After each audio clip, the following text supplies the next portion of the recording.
Hi Year 9, hope you're all safe and well. You have chosen sports studies as one of your options moving into Year 10 and we as a school think it'll be a good idea if we get started on that from home. So over the next 5 weeks we're going to make a start on the course.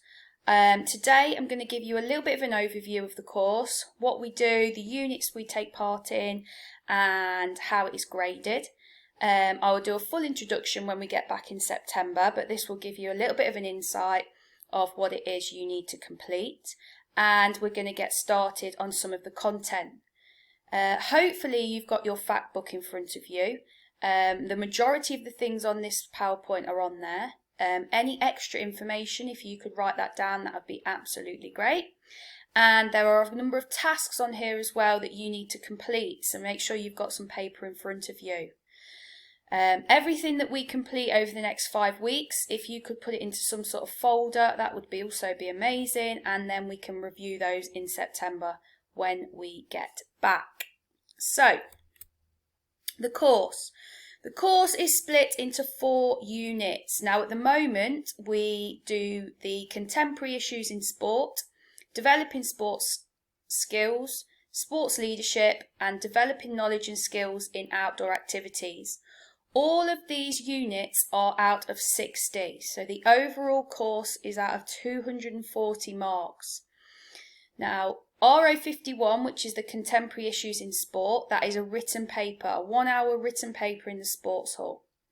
RO52, developing sports skills, that is a combination of theory and practical assignments. So we look at 2 sports, an individual and a team sport, and we look at our own strengths and weaknesses. RO53 is a sports leadership. Now it says theory assignments, but there is actually a practical element to it where you lead a group of Year 7 students.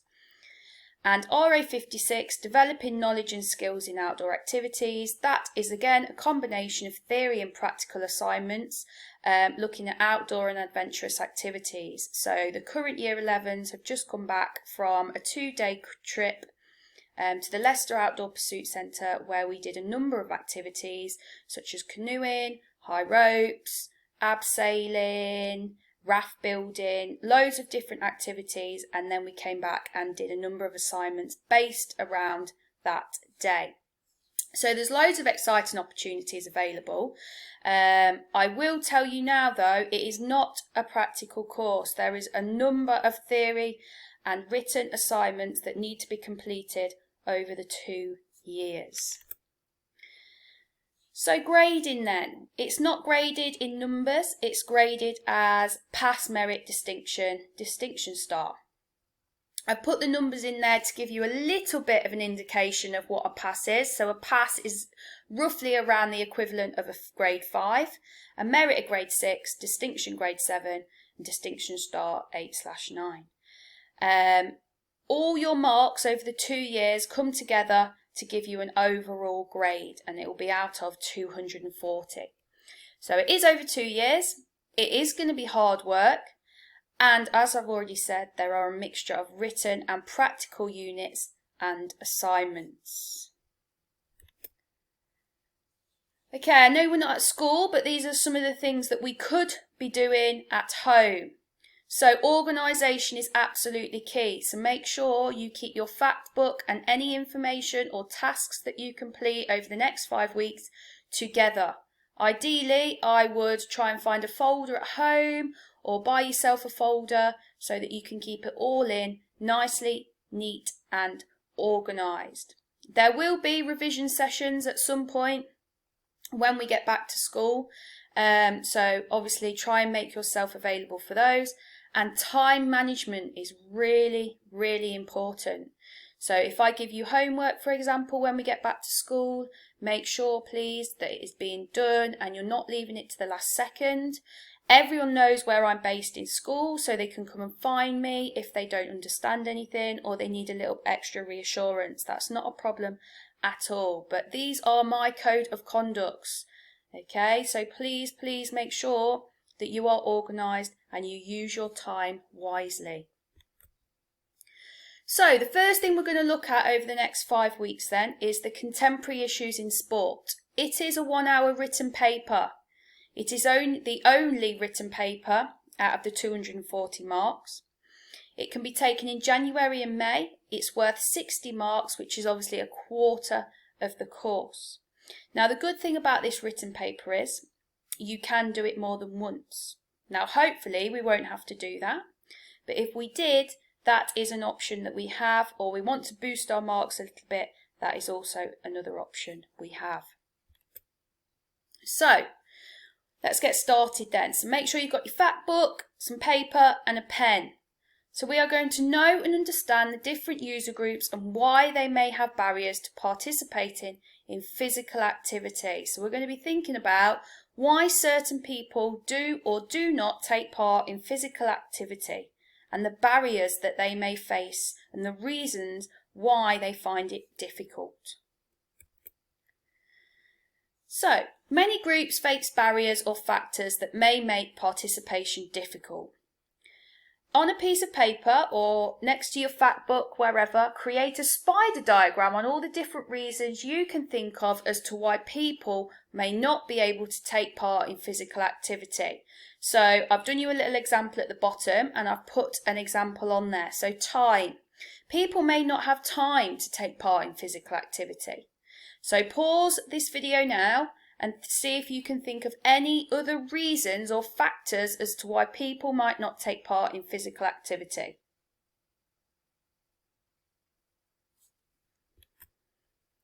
Okay, hopefully on your paper you've got some really good ideas that are on this page as well. So, these factors or these things that you have come up with are known as barriers to participation. So the things I've put down are age. Age could be a barrier. People over 50, retired people, may find it harder to take part in sport. We're going to look at these barriers in a little bit more detail over the next couple of lessons. Gender.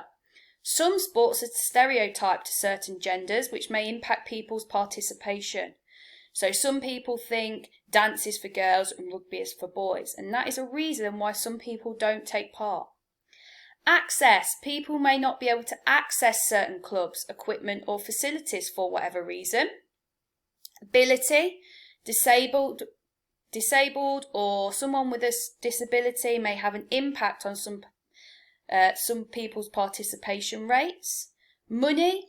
Some sports are costly, gym memberships are expensive, hiring out courts is expensive, so that is a barrier that some people may face. Time. People might not have time to take part due to various commitments, childcare, working full-time, school. Lots of different reasons why time may be an issue to some people. Religion. Religion may have an impact on participating due to language or time barriers. Facilities and equipment. Specialist facilities and equipment may not be available to some user groups, therefore they cannot or won't take part.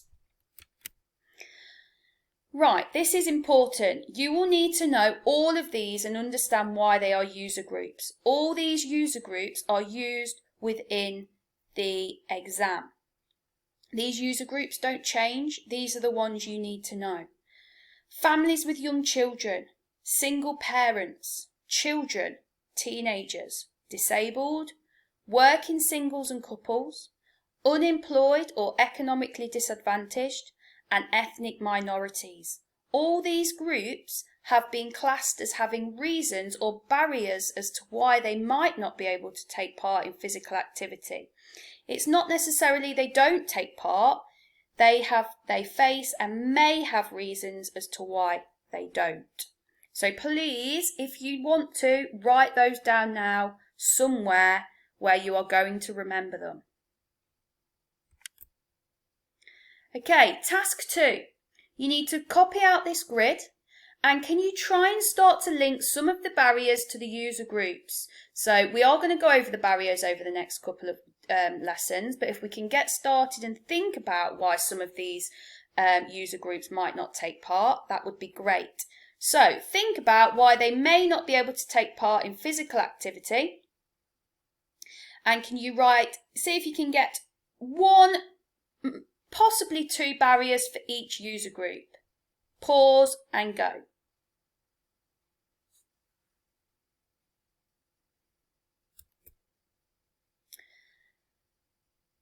Okay, we will go over that, so keep that very, very safe, that grid that you've just done, because we are going to be referring back to that over the next couple of lessons. My final task for you today is to create a revision aid on the different user groups. They are used a lot throughout the exam, so you need to know the different groups. So you need to create, it might be a poster, it might be a leaflet, whatever you can think of, something where you can see it and you're going to remember those user groups. Can you link them together somehow? What I want is for you to be able to put this at the front of your folder so that every time you open your folder you see those user groups. It needs to be colourful. You can add pictures. If you want to add some of those barriers on, you can. Okay, remember this is only the first lesson, so I want you to really focus mainly on those user groups, and then next lesson we're going to look in more detail at some of those barriers that they may face. Like I've already said, we can then add this to our folders and when we get back to school. If you have any questions, or you want to ask me anything, or you want to send me your revision aid, that would be amazing. You can email those to me. My email address is dhibbett@johnfernley.org. Hope you've enjoyed it. Hope you're excited to get started. There's lots of things that we're going to do over the 2 years, and I will speak to you all next week. Bye bye.